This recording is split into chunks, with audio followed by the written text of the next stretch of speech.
South India shopping mall the wedding Mantra సరికొత్త wedding collection South India shopping mall. నమస్తే, welcome back to IT media. నేను Jhansi. So మోకాళ్ళ నొప్పులు ఈ టాపిక్ గురించి అసలు అంతం లేదు, ఏమీ లేదు. ఎందుకంటే పెద్దవాళ్ళలో మోకాళ్ళ నొప్పులు చూసాము, ఇప్పుడు చిన్న చిన్న ఏజెస్లో కూడా ఈవెన్ 18-20 వాళ్ళల్లో కూడా మోకాళ్ళ నొప్పులు వస్తున్నాయి. ఇవి ఎందుకు వస్తున్నాయి అనేది మళ్ళీ ఒక పెద్ద కాన్సెప్ట్. ఎర్లీ ఏజెస్లో వచ్చినప్పుడు కానీ పెద్దవాళ్ళకి వచ్చినప్పుడు కానీ ఎలాంటి జాగ్రత్తలు తీసుకోవాలి, మన ఆయుర్వేదంలో మోకాళ్ళ నొప్పులకు ఎలాంటి రెమెడీస్ ఉన్నాయి, ఎలాంటి చికిత్సలు ఉన్నాయో తెలుసుకుందాము. ప్రస్తుతం అంతా ఉన్నారు డాక్టర్ లక్ష్మి గారు ఉన్నారు, బృహత్ ఆయుర్వేద హాస్పిటల్ నుంచి. నమస్తే మ్యామ్. నమస్తే. ప్రతిదానికి కరోనాని ముడిపెట్టడం అని కాదు, కానీ అక్కడి నుంచి ఆఫ్టర్ కరోనా, బిఫోర్ కరోనా ఆ సిచ్యువేషన్సే హెల్త్ ఇష్యూస్లో చాలా రిలేట్ అవుతూ ఉన్నాయి. ఈ మోకాళ్ళ నొప్పి వచ్చినా, సడన్గా చనిపోయినా, లేకపోతే షుగర్స్ వస్తున్నా కానీ అప్పుడు తీసుకున్న వ్యాక్సిన్ వల్లనో లేకపోతే ఇంకేదో మెడికేషన్ వల్లనో అంటున్నారు. నిజంగా అలాంటిది ఏమైనా జరుగుతుందా, లేకపోతే ఓన్లీ మన హ్యాబిట్స్ వల్లనే ఇట్లా కొని తెచ్చుకుంటున్నామా మోకాళ్ళ నొప్పుల్ని ఎర్లీ ఏజెస్లో?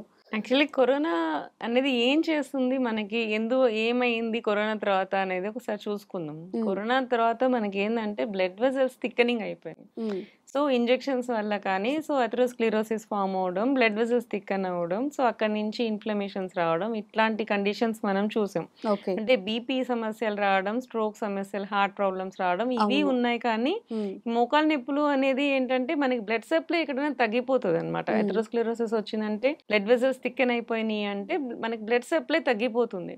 సో బ్లడ్ సప్లై తగ్గిపోయినప్పుడు ఎక్కడైనా సరే ఎడిమాస్ రావడం, ఇన్ఫ్లమేషన్స్ రావడం, డీజనరేషన్ రావడం, ఇట్లాంటివి కొన్ని కామన్ గా జరుగుతూ ఉంటాయి అనమాట.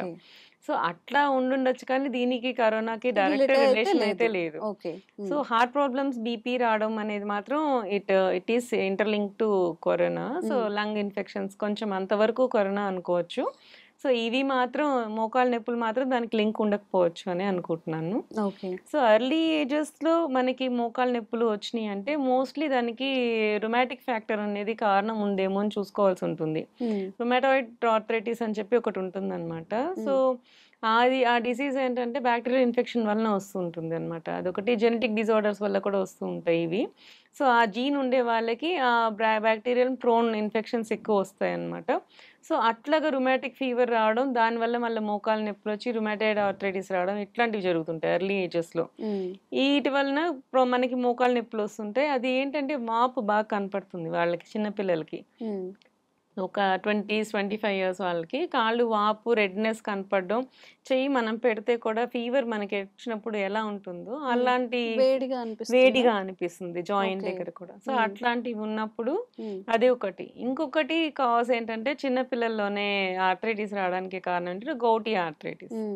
సో గౌటీ ఆర్థరైటిస్ ఏంటంటే ఎక్కువ ఆల్కహాల్, హై ప్రోటీన్ రిచ్ తీసుకోవడం. జనరల్గా ఆల్కహాల్ తీసుకున్నప్పుడు రెడ్ మీట్స్ ఎక్కువ తీసుకుంటూ ఉంటారు, మీట్ ఎక్కువ తీసుకుంటూ ఉంటారు.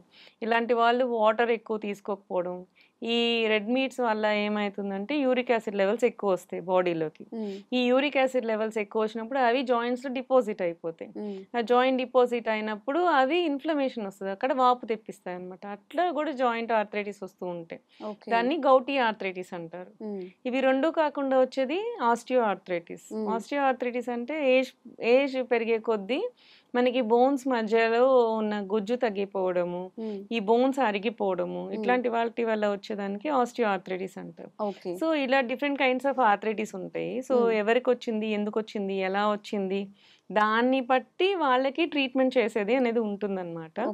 సో జనరల్గా ఏంటి అంటే మెడిసిన్ లోపలికి మనం ఇంటర్నల్గా మెడిసిన్ వేసుకుంటుంటే జనరల్గా అందరికీ సైడ్ ఎఫెక్ట్స్ వస్తున్నాయని చెప్పి చాలా వరకు ఎక్స్టర్నల్ థెరపీస్ మీద చాలా వరకు పోతూ ఉన్నారు. సో ఆయుర్వేదంలో అట్లాంటి ఎక్స్టర్నల్ థెరపీస్ ఏమన్నా ఉన్నాయా, ఇవాళ అవి చూసుకుందాం. సో మెడిసిన్ వేసుకోకుండా పైన మనం ఏది చేసుకుంటే, ఏదో మెడిసిన్ కానీ ఏదైనా ఫుడ్లో చేంజెస్ కానీ అట్లా ఏం ఎక్కువ చేసుకోకుండా మనకి పెయిన్స్ తగ్గించగలగమా, పైనుంచి ఎంతవరకు చేసుకోగలం అనేది మనం ఇవాళ చూద్దాము. జనరల్గా ఏంటి అంటే ఈ రుమటాయిడ్ ఆర్థరైటిస్ వాటికి ఏంటంటే సిక్తాస్వేదం అని చేస్తాం. అంటే ఇసుకతో స్వేదం చేస్తాం అన్నమాట. మనకి బయట కోరా క్లాత్ దొరుకుతుంది, కోరా క్లాత్ ఆర్ మస్లిన్ క్లాత్. ఇవి రెండు ఏంటి అంటే వేడిని తట్టుకునే శక్తి ఉంటది అనమాట. సో దీనికి మనము మంచి ఇసుకని జల్లిస్తే ఫైన్ ఇసుక వస్తుంది. దాన్ని పొట్టలి కట్టి సో దానికి స్పెసిఫిక్ ఆయిల్స్ ఉంటాయి, లైక్ కొట్టం చుక్కాది చూర్ణం, కొట్టం చుక్కాది తైలం అని చెప్పి అట్లాంటివి ఉంటాయి అన్నమాట.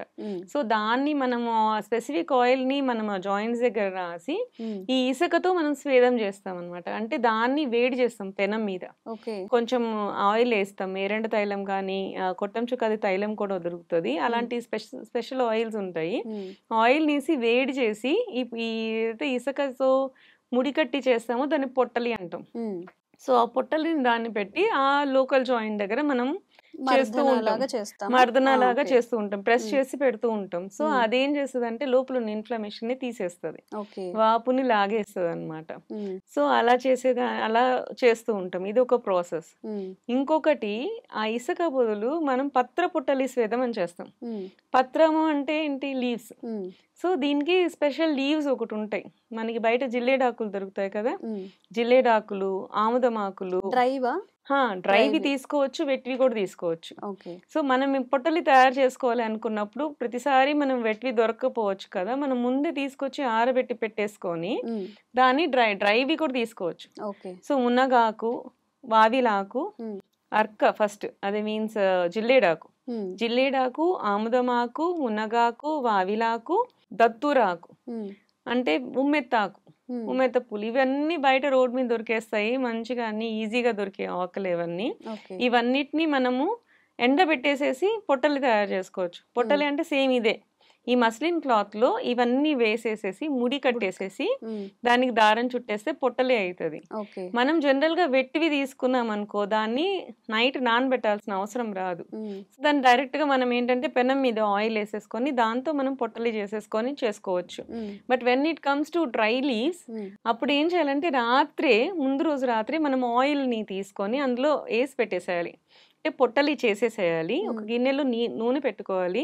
ఏదైతే నూనె మనం అడ్వైజ్ చేస్తున్నాం, లైక్ ధన్వంతరి తైలం, కొట్టం చుక్కాది తైలం, సో ఇట్లాంటివి చాలా ఉంటాయి, సహచరాది తైలము, ఇట్లా పెయిన్ ఆయిల్స్ అనేవి చాలా ఉంటాయి. సో దానికి ఏదైతే స్పెసిఫిక్ గా చెప్పున్నామో, అంటే డిసీజ్ ని బట్టి ఒక స్పెసిఫిక్ ఆయిల్ ఉంటుంది. ఆ ఆయిల్ లో ఈ పత్రాలు ఏదైతే చేస్తున్నామో దాన్ని ఆ రోజు నైట్ నానబెట్టేసేయాలి. డబ్బా గిన్నెలో ఆయిల్ వేసేసి ఈ పత్రాలన్నిటిని ఉన్న పొట్టలిని తీసుకొచ్చి అందులో పెట్టేస్తాం.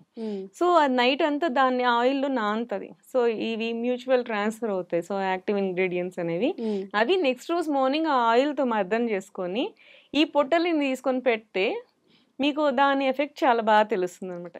ఇది పత్ర పొట్టలి స్వేదం. ఇది కాకుండా మళ్ళీ పొడికిజీ అని అంటాం, అంటే పౌడర్ తో చేసే స్వేదాలు అనమాట. సో స్పెసిఫిక్ పౌడర్స్ బయట మనకు దొరుకుతాయి అనమాట. ఈ కొట్టం చుక్కది చూర్ణం కూడా దొరుకుతుంది. కొట్టం అంటే కుష్ట అనేది ఒక ప్లాంట్ అనమాట. సో అది చుక్క అంటే ఏంటంటే మనకి మునగాకు. సో వీటికి మళ్ళీ వేరే వేరే డ్రగ్స్ ఉంటాయి అనమాట. ఆ డ్రగ్స్, ఆ వావిలాకులు పౌడర్, ఇవన్నీ పౌడర్ ఫామ్ లో చేసి ఇస్తారు, అది పొడికిజీ. సో దాన్ని తీసుకొని మనకి జాయింట్స్ ఎక్కడైతే పెయిన్స్ ఉన్నాయో వాటికి చేసేది పొడికిజీ అనమాట. సో దాన్ని పెట్టి చేసుకుంటుంటే వాళ్ళకి తగ్గుతూ ఉంటది అనమాట. సో ఇట్లాంటి రకరకాలు ఉంటాయి. ఇవన్నీ కేరళకి వెళ్ళి మనం చేయించుకోవాలంటే కష్టం అవుతుంది అనుకున్నప్పుడు ఈ ఇంగ్రీడియంట్స్ అన్ని బయట మనకు దొరుకుతాయి. సో ఆకులు, పత్రపుట్టలు మనం ఇంట్లో ఈజీగా చేసుకోవచ్చు. సో దాన్ని మనం ట్రై చేసుకొని కేరళ వైద్యాన్ని మనం ఇంట్లోనే చేసుకోవడానికి అవ్వచ్చు. సో మీకు మంచిగా రిలీఫ్ కూడా వస్తుంది, పెయిన్ ఇన్స్టెంట్ గా తగ్గుతుంది, ఇంటర్నల్ గా తీసుకోకుండా మీకు మజిల్ రిలాక్స్ అవుతుంది. కొంతమందికి ఏంటంటే జాయింట్ బిగుసుకుపోయి మూవ్మెంట్ కూడా రాదు. సో అట్లాంటి వాళ్ళకి సహచరాది తైలం, సహచరం అంటే మూవ్ చేయడానికి పనికి వచ్చేలాగా. సో ఆయుర్వేదం మోస్ట్లీ వర్డ్స్ ఏంటి అంటే వాటికి మనకి ఈజీగా గుర్తు పెట్టుకునేలాగే మనకి చెప్తారు. సహచరం అంటే మనం దాంతో పాటు నడవగలిగే కెపాసిటీ వచ్చేలాగా. సో సహచరాది తైలం అనేది దొరుకుతుంది. సో దాన్ని మనం యూజ్ చేసుకుంటే స్టిఫ్నెస్ వచ్చేసి మూవ్మెంట్ కూడా రాలేని వాళ్ళకి ఈ ఆయిల్ ని కాంబినేషన్ చేస్తాం మనం. ఈ కొట్టం చుక్కాది దాంట్లో సహచరం గురించి కలిపేసేసి దాన్ని మళ్ళీ పెట్టి అప్లై చేసి దాన్ని మళ్ళీ పత్రపుట్టలి స్వేదం చేస్తూ ఉంటే మూవ్మెంట్స్ అనేవి సరిగా మంచిగా అయ్యేలాగా వస్తుంది అనమాట. ఈ స్టిఫ్నెస్ తగ్గినప్పుడు కొంతమంది బాగా సన్నగా అయిపోతారు, ఎమాసియేషన్ వల్ల కూడా కాళ్ళ నొప్పులు వచ్చేస్తుంటాయి, సన్నగా ఉంటారు, ఉట్టిగా జాయింట్ అన్ని బ్రిటిల్ అయిపోతూ ఉంటాయి, వాళ్ళకి క్షీరవల తైలం కూడా దొరుకుతుంది. సో పేషెంట్ ని బట్టి మనం ఆయిల్ మారుతుంది, మనం వేసే పత్రపొట్టలియా లేకపోతే ఇది పొడికిజీనా ఏది అనేది చూసి దాన్ని బట్టి మనం కీలా టైప్ ఆఫ్ ట్రీట్మెంట్స్ మనం చేస్తూ ఉంటాం మనం తీసుకోవచ్చు. హాస్పిటల్స్ లో. మ్మ్. సో వాళ్ళకి ఏంటంటే ఒకసారి అడ్వైస్ తీసుకుని మేము వచ్చి చేసుకోలేము అనుకున్నప్పుడు ఒకసారి డాక్టర్ అడ్వైస్ తీసుకొని ఏ ఆయిల్స్ అనేది మనం సెట్ చేసుకుంటే మ్మ్. ఇంట్లోనే హ్యాపీగా మీరు కూడా ట్రీట్మెంట్ తీసుకోవచ్చు, మీకు మీరు చేసుకోవచ్చు. ఇది ఓన్లీ ఈ కీళ్ళ నొప్పులు కాకుండా ఇట్లా బ్యాక్ పెయిన్స్ కి కూడా యూజ్ బ్యాక్ పెయిన్స్ చేస్తారు కి కదా వస్తుంది, మీ నెక్ పొట్టలి. వచ్చి పొట్టలు ఇలా అన్ని దగ్గరలో యూజ్ చేయొచ్చు. కొన్ని నెక్ పెయిన్స్ వస్తుంటాయి, మ్మ్. నెక్ పెయిన్స్ వచ్చి హ్యాండ్ మూవ్మెంట్ చేయలేకపోతూ ఉంటారు, అట్లాంటి వాళ్ళకి కూడా వస్తుంది. అట్లాంటి Okay. వాళ్ళకి కూడా మ్మ్. సేమ్ ఇట్లానే ఆయిల్స్ ఉంటాయి కదా, మూమెంట్స్ లేనప్పుడు సహచర తైలము, వాపులు ఉన్నప్పుడు కొట్టం చుక్కాది తైలము.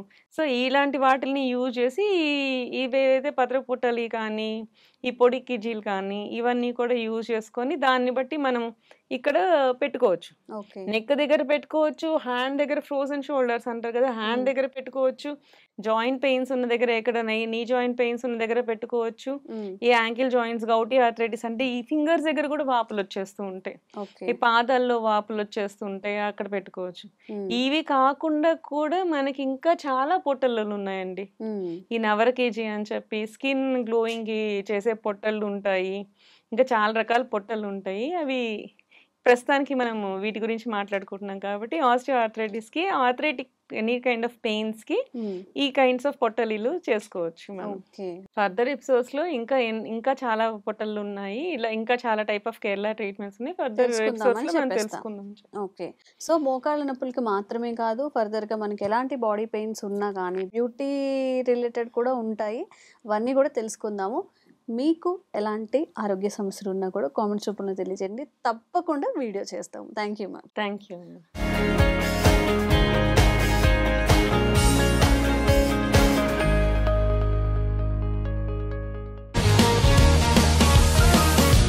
Sir, one life lesson what medicine has taught you. Whatever you can do without expecting. But I really believe మన పాజిటివ్ యాటిట్యూడ్ ఉంటేనే మనం ఏదైనా సాధించగలం. గట్ ని మనం కరెక్ట్ గా డీల్ చేసినట్లయితే అది మనకి పాజిటివ్ హార్మోన్స్ ని రిలీజ్ చేస్తుంది. షుగర్ వచ్చిన వాళ్ళ పరిస్థితి ఏంటి? పొట్ట దగ్గర పెరిగితే దాన్ని ఆండ్రాయిడ్ అంటారు, ఆండ్రాయిడ్ ఫోన్ కదా. అసలు థాట్స్ ఎందుకు వస్తాయి? బ్రెయిన్ డెడ్ అంటే దానికి ప్రపంచం అంతా కూడా కొన్ని నిర్దిష్టమైనటువంటి లక్షణాలు ఉన్నాయి. మానసికంగా ధైర్యంగా ఉంటే క్యాన్సర్ జయించవచ్చు. You are a doctor for a cause sir, అంతే. వాళ్ళకి వచ్చిన ఆదాయం కాకుండా ఫ్రీ సర్వీస్ ఎంతమందికో చేస్తారు.